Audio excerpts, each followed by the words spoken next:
basically can be summed up by, how do you know what gear to be in?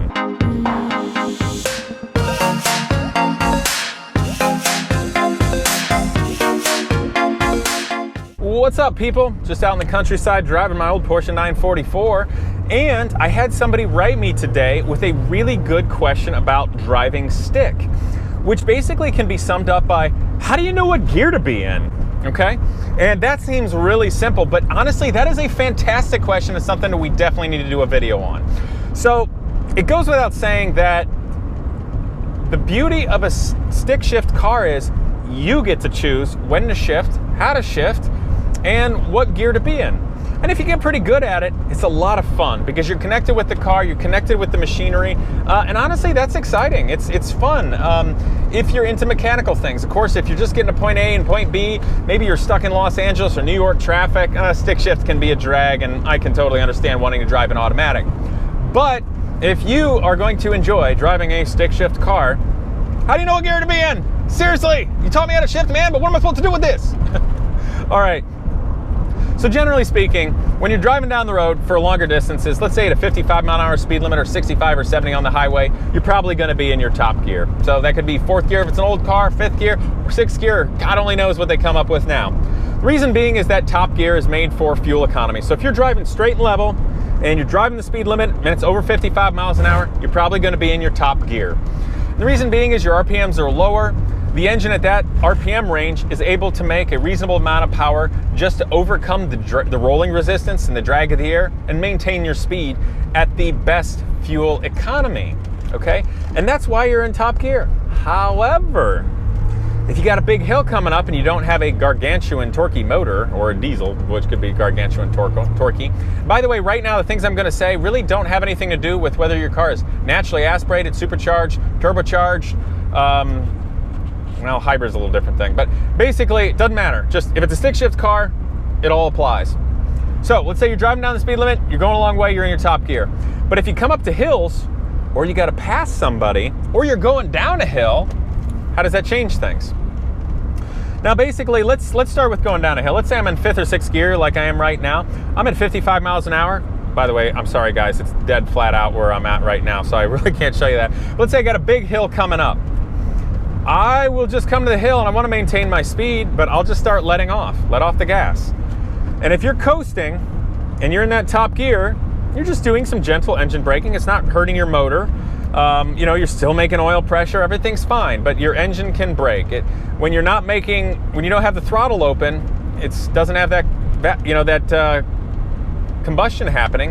You're not making power. So the engine will actually help slow you down slightly, and that's perfectly fine. So you can just let off the gas and maintain the speed limit. But if the hill is so big that you are still speeding up, well, it's simple. You got brakes.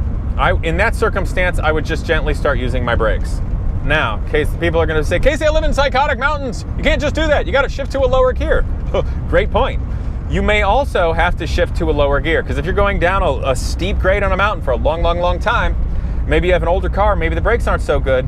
You don't want to overheat your brakes and then lose your braking effectivity when you're going down a mountain. I mean, there's a lot of potential energy and you got a lot of kinetic energy going on, and that's got to dissipate somehow. And if you can't do it with your brakes, you got to do it some way that doesn't involve crashing, okay? So if you're coming down a big mountain, you may even want to slow down and shift to a lower gear, fourth gear.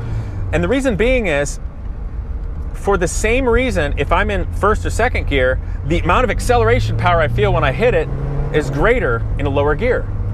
It's because of torque multiplication.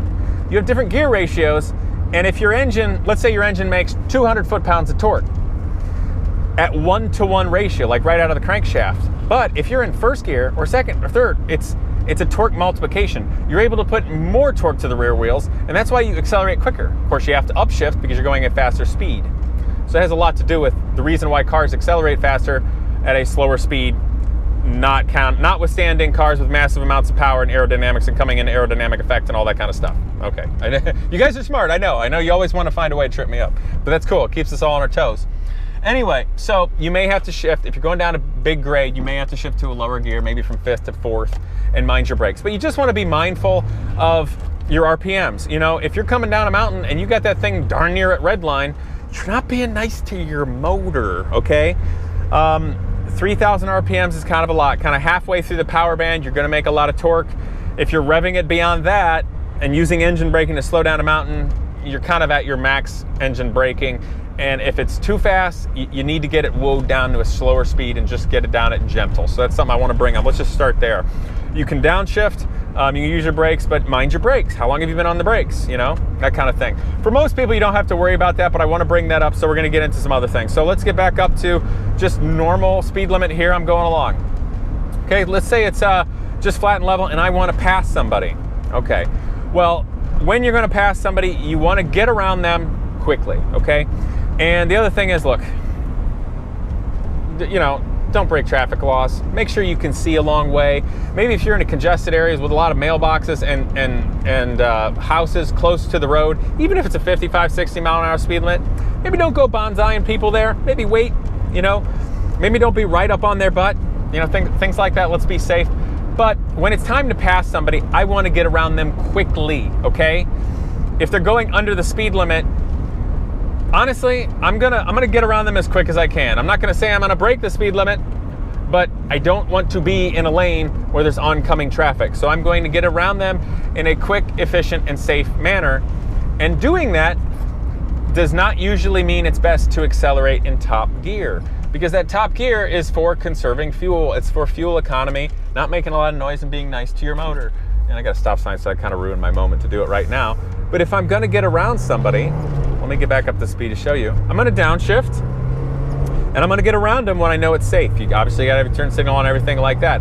And oftentimes, you're gonna wanna do that quickly. So let's say I'm in fifth, let's say I know there's one car coming and then it's clear, I know, so I'm gonna downshift into fourth before that, and this is a good spot. I'm right about where it's gonna make torque, and when it's time, I'm just gonna roll into full throttle and I'm gonna go around them. Now also, notice I say roll into full throttle. I'm driving a car with not a lot of horsepower, okay, that has good grip and conditions that I can do that without worrying it's stepping out. Don't go blazing in an old Dodge Viper with ratty tires, jam it in third gear, stomp it, end up sideways in a ditch and backwards, and go blaming me because you did something stupid, okay?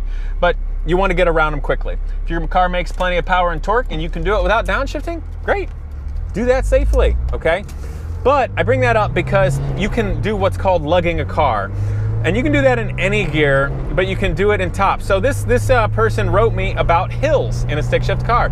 So he's driving around, let's say he's in fifth gear and he's coming up a hill. He said he noticed that when he's in top gear and going up the hill, he has to like nearly floor it. Like I'm flooring this car in fifth gear right now and it's like this, or it's chugging. And if you're at too low RPM, maybe it'll start shuddering. The reason I have to use full throttle in fifth gear to go faster, and I'm barely going faster, is this car makes a small amount of its torque and horsepower at a lower RPM, 2,000 or 1,500 RPM. And that is barely enough torque to overcome the drag of the air, perhaps the steepness of the hill, and your rolling resistance. And that's why. So the reason in that circumstance you would want to downshift, because you've got your engine in an RPM range where it has the ability to make more torque and horsepower, okay?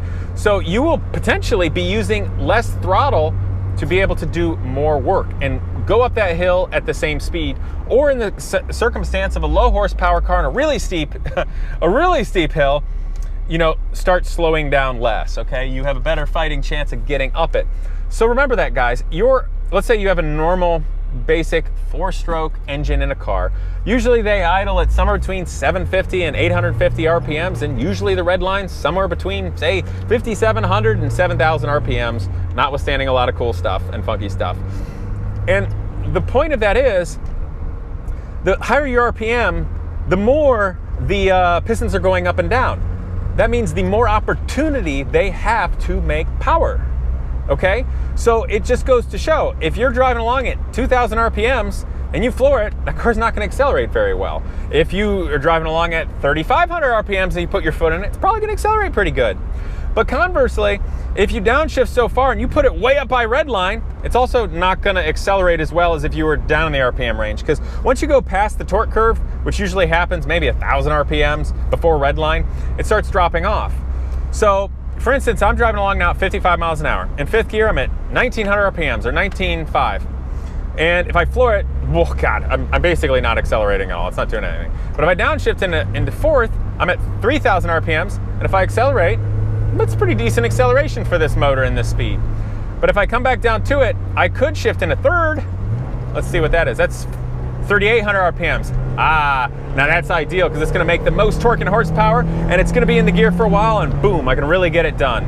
So long story short, with this car, lower RPM, driving 55 miles an hour, if I need to pass somebody or get up a hill, I'm definitely going to, if I can do it really lazy and I can just roll by safely, I'll just stay in fifth. But if I need a little extra oomph, I'll put it in fourth. Or if I really need to get around, I'll put it in third. But be safe if you're doing that. Make sure you got distance, make sure you're the right driver in doing it. And the other thing is, well then Casey, why do you not drive your car around at high RPMs all the time to make all the power you want? There's a lot of reasons. One, it's noisy.